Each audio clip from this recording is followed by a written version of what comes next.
New York's Medicaid program is supposed to pay only for medically necessary treatments. Well, the I team has uncovered millions spent on braces for teenagers, procedures some say are clearly cosmetic. As Chris Loriosa reports, taxpayers are footing the bill for the straight teeth, and that bill has been going up. With her braces just removed, Kamali Williamson is beaming. I'm happy. And her straight, perfect, pearly whites are all thanks to Medicaid. Federally subsidized health insurance paid for Kamali's new smile. But some question whether impeccable teeth are a wise use of public health dollars. When you get to a question of like orthodontics, where most of them are for cosmetic purposes to make teeth look better as opposed to medically necessary purposes to improve health, I think you've got to question expenses like that.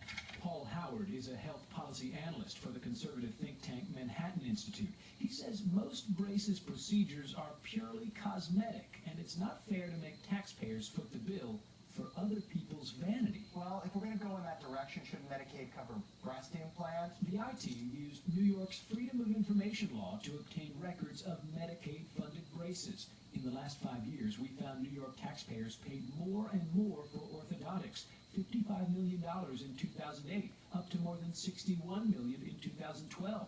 That's an 11% increase.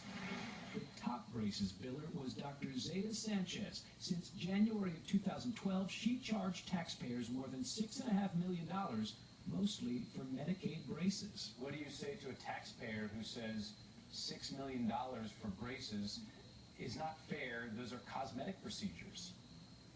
Well, that's the state who decides that. Dr. Sanchez says in the past, many of her patients got tax-funded braces that were mostly cosmetic, but she says all of her orthodontics bills have been within Medicaid guidelines. And Sanchez says it would be unfair if low-income teenagers didn't get free or subsidized braces. I don't think it's fair that because you're poor and you cannot afford to pay for something, you don't have the right to have nice teeth. Like, I think it should be a benefit they have if they really need it. Last October, after auditors found massive Medicaid abuses among Texas orthodontists, New York tightened its rules on braces, putting in place a 26-point test to determine if teenagers actually need the braces or if they're just cosmetic.